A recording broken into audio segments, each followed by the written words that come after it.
বিসমিল্লাহির রহমানির রহিম। আসসালামু আলাইকুম ওয়া রাহমাতুল্লাহ। আজকের এই ভিডিওতে আপনারা জানতে পারবেন সহবাসের সঠিক ইসলামিক নিয়ম। বেশিরভাগ সময়ে আমরা স্বল্প জ্ঞানের কারণে বা সঠিক জ্ঞানের অভাবে সহবাসের সময় এমন কিছু ভুল করে বসি যার দরুন আমাদের উপর এবং আমাদের পরবর্তী প্রজন্মের উপর বিভিন্ন প্রভাব পড়ে থাকে। তো সহবাস নিয়ে এমন কিছু প্রশ্ন রয়েছে যা সবার জানা দরকার, যেমন স্ত্রী তার স্বামীর লজ্জাস্থান দেখতে পারবে কি না, বা স্পর্শ কিংবা মুখে নিতে পারবে কি না, এইসব ইসলামের দৃষ্টিতে কতটুকু সঠিক বা বৈধ, অথবা স্বামীর নিজের স্ত্রীর স্তনে মুখ দেওয়া বা চুম্বন করা কি জায়েজ আছে নাকি না জায়েজ। বেশিরভাগ সময়ে সহবাস সম্পর্কে এইরকম বিভিন্ন প্রশ্ন আমাদের মনে ঘুরপাক খেয়ে থাকে। তো চলুন আমরা ইসলামের নিয়ম অনুযায়ী সহবাসের সঠিক নিয়ম শিখে নিই, যাতে করে পরবর্তী সময়ে যেন ভুলেও আমাদের দ্বারা কোনো হারাম কাজ না হয়ে যায়। আর এইসব বিষয় সম্পর্কে জানা এবং বোঝা প্রত্যেক মুসলমানের জন্য অত্যন্ত জরুরি, কেননা আজকাল বেশিরভাগ মানুষ কম জ্ঞানের কারণে স্ত্রীর সঙ্গে মিলনের সময় এমন কিছু ভুল করে বসে যা তার পুরো জীবনকে এলোমেলো করে দেয়। শুধু এই একটা ভুলই ওই ব্যক্তির জীবনের সকল আনন্দকে নষ্ট করে দেয়। এর জন্য তার কাজকর্মের উপর থেকে বরকত উঠে যায়, তার কাজকর্ম এবং পরিবারের উপর একটার পর একটা ঝড় থেকেই যায়। তো এই ভিডিওটি তৈরি করার উদ্দেশ্য এটাই যে যাতে করে আপনারা এইসব ভুল শুধরে নিতে পারেন, কারণ সহবাসের সময় হয়তো আপনারা এই ভুলগুলো করে থাকেন। তো সেই জন্য আজকের এই ভিডিওতে আমরা সেই সব বিষয়গুলোকে তুলে ধরব। যদি আপনারা সেগুলোর মধ্য থেকে একটা ভুলও করে থাকেন তাহলে সর্বপ্রথমে আপনারা তওবা করে নেবেন। আর যারা এই ভুলগুলো প্রায়ই করে থাকেন তাদের ঘর এবং কর্মক্ষেত্রে কখনোই বরকত থাকবে না, তাদের উপর একটার পর একটা বিপদ আসতেই থাকবে। বরং যে লোক এমন কাজ করে তাদের ঘরে কখনোই সুখ আসে না। এই জন্য এই ভিডিওটি শেষ পর্যন্ত অবশ্যই দেখবেন। ভিডিও শুরু করার প্রথমে আপনার কাছে একটি ছোট রিকোয়েস্ট থাকবে যে ভিডিওটিতে অবশ্যই লাইক করবেন, আর যদি আপনি আমাদের চ্যানেলে প্রথম এসে থাকেন তাহলে চ্যানেলটি অবশ্যই সাবস্ক্রাইব করে নেবেন। তাহলে চলুন শুরু করা যাক।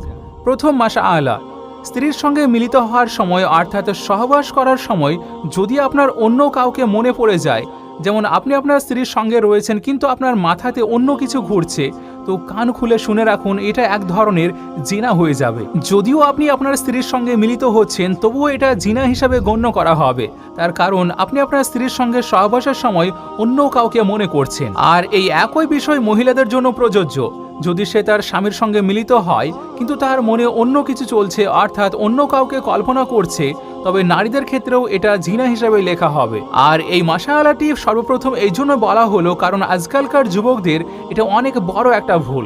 তো আপনারা এই ভুল করা থেকে বেরিয়ে আসবেন। দ্বিতীয় মাশআআল্লাহটি হলো পুরুষের তার স্ত্রীর বুকে মুখ লাগানো জায়েজ রয়েছে, কিন্তু এমনভাবে নয় যে দুধ বের হয়ে গলা অবধি পৌঁছে যায়, এমনটা করা হারাম। আর যদি ভুলবশত এমনটা হয়েও যায়, দুধ বের হয়ে যায়, তাহলে আপনারা তওবা করে নেবেন, এতে ওই দম্পতির বিবাহের সম্পর্কে কোনো প্রভাব পড়বে না। এবার তৃতীয় মাশআআল্লাহটি শুনুন।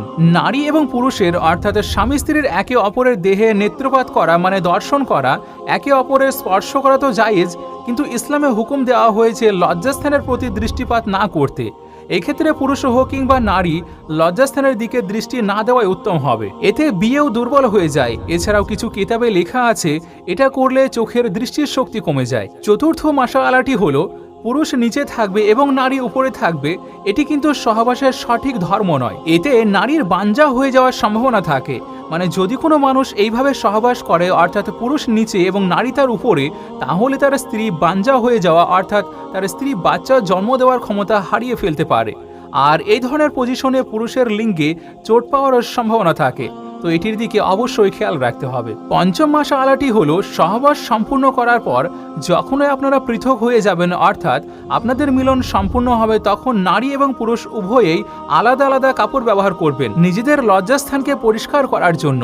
কারণ দুজনে যদি একই কাপড় ব্যবহার করেন তাহলে সেটি অত্যন্ত ঘৃণ্য একটি কাজ, আর এখান থেকে দুজনের মধ্যে একে অপরের প্রতি ঘৃণা জন্মে যায়। সহবাসের সঠিক নিয়মের ক্ষেত্রে আলা হযরত রাহমাতুল্লাহ আলাইহি ইরশাদ করেছেন, নারীদের মধ্যে পুরুষের তুলনায় 100 গুণ বেশি যৌন আকাঙ্ক্ষা থাকে, কিন্তু তাদের উপর লজ্জা চাপিয়ে দেওয়া হয়েছে।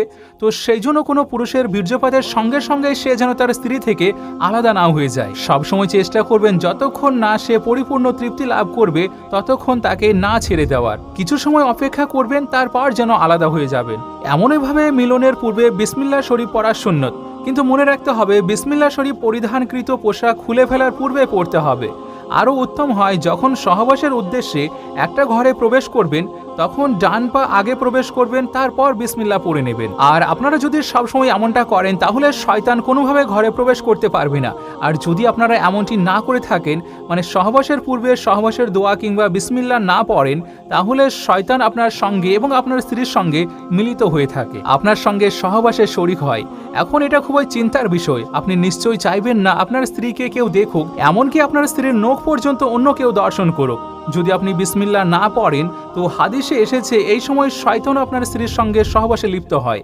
এখন সিদ্ধান্ত আপনার, বিসমিল্লাহ শরীফ পড়ে সহবাস করবেন নাকি না পড়ে সহবাস করবেন। 6 নম্বর মাশাআল্লাহ, আজকালকার নতুন জেনারেশন আপনারা খুব ভালো করে শুনে নিন। এখনকার সময়ে একটা বিষয় অনেক বেশি দেখা যাচ্ছে যে লোকজন সহবাসের সময় নিজেদের মধ্যে অনেক বেশি কথা বলে। যতক্ষণ তারা কথা না বলে ততক্ষণ তারা মিলনে মজা পায় না। কিন্তু আপনারা যখন এর রেজাল্ট জানবেন তাহলে আপনারা আজকের পর থেকে সহবাসের সময় কোনো ধরনের কথাবার্তা বলতে পছন্দ করবেন না। আপনাদেরকে জানিয়ে রাখি, শরীয়ত সম্মত প্রথম বিষয় হলো সহবাস করার সময় কথাবার্তা বলা মাকরু। আর এর সাথে সাথে সহবাসের ফলে গর্ভধারণ করলে সেই বাচ্চা তোতলা হওয়ার সম্ভাবনা রয়েছে। আর একই কারণে সহবাসের সময় স্ত্রীর লজ্জাস্থানে দৃষ্টি দেওয়া থেকেও বিরত থাকতে হবে, কারণ এতে বাচ্চা অন্ধ হয়ে যাওয়ার সম্ভাবনা রয়েছে। এছাড়াও সব পোশাক খুলে একেবারে উলঙ্গ হয়ে সহবাস করা উচিত নয়, এতে বাচ্চা বেহায়া হয়ে জন্ম হওয়ার সম্ভাবনা রয়েছে। এর পরের মাশাআল্লাহটি শুনুন, যে ভুল আজকের যুগের অধিকাংশ যুবক যুবতী করে থাকে। যে ঘরে আপনারা সহবাস করেন যদি ওই ঘরে কোনো কোরআনের আয়াত লেখা থাকে কিংবা ওই ঘরে কোনো ছবি আছে আর যেখানে কোনো দোয়া লেখা আছে, তো যতক্ষণ না পর্যন্ত ওই জিনিস কাপড় দিয়ে ঢেকে দেওয়া হয় তো ওই ঘরে সহবাস করার সম্পূর্ণ পোশাক খুলে উলঙ্গ হওয়া ওই জিনিসের প্রতি বেয়াদবি করা হবে। তবে হ্যাঁ, যদি কোরআন রাখা হয় সেক্ষেত্রে কোরআন একটি পরিষ্কার কাপড় দিয়ে ঢেকে রাখা হয়, তবে এতে কোনো ধরনের অসুবিধা নেই। আর এমনইভাবে কাবা শরীফের দিকে মুখ করেও সহবাস করা নিষিদ্ধ রয়েছে। যদি কোনো স্বামী স্ত্রী যাদের ছোট একজন বাচ্চা রয়েছে বা বাচ্চা বুঝদার, তবে সেই বাচ্চার সামনেও সহবাস করা মাকরু। এমনভাবে যদি কোনো পুরুষের দুজন স্ত্রী থাকে আর দুজনের থেকে ওই ব্যক্তির কোনো পর্দা নেই, কিন্তু একজন নারীর অপর আরেকটি নারীর মধ্যে পর্দার বিধান রয়েছে, তো এই জন্য এক স্ত্রীর সামনে অন্য স্ত্রীর সঙ্গে সঙ্গম করা জায়েজ নয়। 8 মাশাআল্লাহ, আরেকটি বড় ভুল হলো বেশি বৃদ্ধ মহিলার সঙ্গে বা দাঁড়িয়ে সঙ্গমে লিপ্ত হওয়া। শরীর অনেক দুর্বল হয়ে যায়। এছাড়াও দেহের ভিতরে বিভিন্ন রোগ ব্যাধি জন্ম নেয়। এমনভাবে ভরা পেটে সহবাস করা থেকে বিরত থাকতে হবে, কারণ এটা আপনার শরীরের জন্য অনেক ক্ষতিকারক হতে পারে। সহবাস শেষ হওয়ার সঙ্গে সঙ্গে ঠান্ডা পানি পান করা উচিত নয়, কারণ এটাও আপনার শরীরের জন্য অত্যন্ত ক্ষতিকর। আর সহবাসের পরপরই পানি পান করলে আপনার পুরুষ শক্তি কম হয়ে যেতে পারে। ঠিক একইভাবে সহবাস শেষ হওয়ার পরপরই গোসল করা উচিত নয়, বরং কিছু সময় বিশ্রাম নিয়ে তারপর গোসল করা ভালো, কারণ ওই সময়ে শরীর অনেক বেশি গরম থাকে আর সঙ্গে সঙ্গে পানি দেওয়া শরীরের জন্য অত্যন্ত ক্ষতিকর। আর একটা জিনিস, কোনো মহিলার মাসিক চলাকালীন সময়ে সহবাস করাও জায়েজ নয়। হতে পারে সেটা বিবাহের প্রথম রাতই হোক না কেন, তাও সেটা বৈধ নয়। যদি কেউ এটাকে জায়েজ হিসেবে জানে বা এরকম বলে থাকে এটা করা জায়েজ আছে, মানে আমাদের বিয়ের প্রথম রাত সুতরাং আমরা এমনটা করতেই পারবো, তো এইরকম যদি কেউ বলে তাহলে ওই ব্যক্তি প্রকাশ্য কাফের হয়ে যাবে। একইভাবে স্ত্রীর পায়ুপথে সঙ্গম করাও শক্তভাবে হারাম ঘোষণা করা হয়েছে, এটা একদমই নাজায়েজ। কিন্তু নারীদের পিরিয়ডের ক্ষেত্রে আরেকটি মাসালা শুনে রাখুন, ঋতু চলাকালীন সময় নারী অশুদ্ধ হয়ে যায় না, কারণ অনেক জায়গায় এইরকম রীতি দেখা যায় যে নারীর পিরিয়ড হয়েছে তো সেই জন্য সে নাপাক হয়ে যায়। এমনকি তাকে খাদ্য তৈরি করা থেকে শুরু করে বিভিন্ন কাজে হতে বিরত রাখা হয়, এমনকি তার হাত থেকে কিছু খাওয়াও পাপ মনে করা হয়। তাহলে এটা এক ধরনের অন্যায় হবে। আপনাদেরকে জানিয়ে রাখি, পিরিয়ডের সময়ে স্ত্রীর সঙ্গে শুয়ে থাকলেও কোনো নিষেধ নেই, যদি সহবাসের ভয় না থাকে তখন। শুধুমাত্র পিরিয়ডের সময়ে সহবাস করা হারাম করা হয়েছে এবং না জায়েজ, এছাড়াও আর কোনো সমস্যা নেই। মুসলিম শরীফে একটি হাদিসে এসেছে, কিয়ামতের দিন সবচেয়ে নিকৃষ্ট পুরুষ এবং নারী তারাই হবে যারা নিজেদের পার্টনারের গোপন রহস্যের কথা বন্ধুদের মধ্যে শেয়ার করে। যেমন কারোর বিবাহ হয়েছে তো সকালে বন্ধুরা এসে জিজ্ঞেস করে, বল রাতে কি কি হয়েছে, তো তখন হয়তো সেই বর অথবা কনে সম্পূর্ণভাবে সেটিকে খুলে খুলে বর্ণনা করে, কেননা এখানে তারা মনে করে যে এরা তো আমার কাছের বন্ধু, এদেরকে জানালে কোন এমন সমস্যা হবে। কিন্তু এখানে আমরা ভুলে যাই যার কথা বন্ধুদেরকে বলছি সে হয়তো বন্ধুদের থেকেও আমার কাছে আপনজন, তো সেই জন্য এমন নিকৃষ্ট জিনিস থেকে দূরে থাকবেন, কেননা ইসলামে এটা সম্পূর্ণরূপে হারাম এবং না জায়েজ। আর এই বিষয়ে আল্লাহ তাআলা একদমই পছন্দ করেন না। আরেকটা জিনিস, বর্তমানে অনেকেই আছেন যারা তাদের স্ত্রী থেকে দীর্ঘদিন দূরে থাকেন, যেখানে ইসলামের নিয়ম অনুযায়ী স্ত্রীর থেকে দূরে থাকার সময় মাত্র 4 মাস নির্ধারণ করা হয়েছে। এর বেশি সময় স্ত্রী থেকে দূরে থাকা নিষেধ করা হয়েছে। হযরত ইমাম গাজ্জালী রাহমাতুল্লাহ আলাইহি বর্ণনা করছেন, সহবাস করা জান্নাতে প্রাপ্ত সুখগুলোর মধ্যে একটি।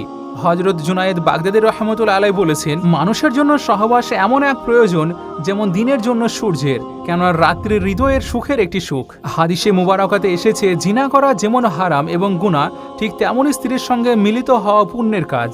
উম্মুল মুমিনিন হযরত আয়েশা সিদ্দিকা রাদিয়াল্লাহু তাআলা আনহু থেকে বর্ণিত, নবী করিম সাল্লাল্লাহু আলাইহি ওয়াসাল্লাম ইরশাদ করেছেন, যখন একজন পুরুষ তার স্ত্রীর হাত ধরে তখন তার আমলনামায় একটি নেকি লেখা হয়, যখন সে স্ত্রীর গাল স্পর্শ করে তখন 10 নেকি লেখা হয়, আর যখন সে সহবাস করে তখন সেটি দুনিয়ার সবচেয়ে উত্তম হয়ে যায়। এবং সহবাসের পর যখন সে গোসল করে তখন তার শরীরে যত লোমে পানি পৌঁছাবে প্রত্যেক লোমে এক একটি করে নেকি দেওয়া হবে, এক একটি গুনাহ মাফ করে দেওয়া হবে এবং তার মর্যাদাকে উঁচু করে দেওয়া হবে।